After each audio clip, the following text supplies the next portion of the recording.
Hello guys, my name is Patricia Shilokane and then I'm a student of GCC. We are here to demonstrate how to terminate the internet cable.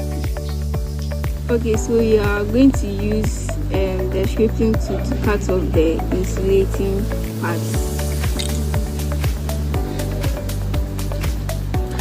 So I have now arranged the cables, their color codes, and then straighten them out. So I now have to cut them to get them even length.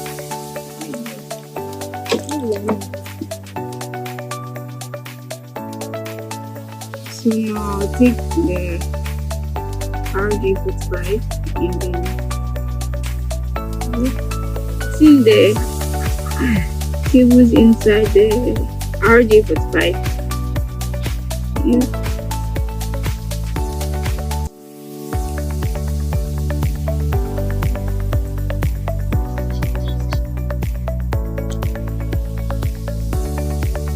The same for this one.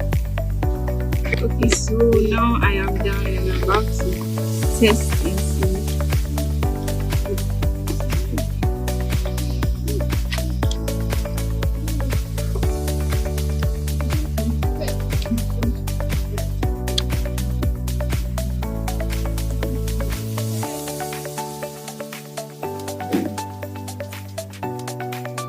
Okay, so now we can see that it's working and then connected. Thank you guys for watching my video. Bye bye.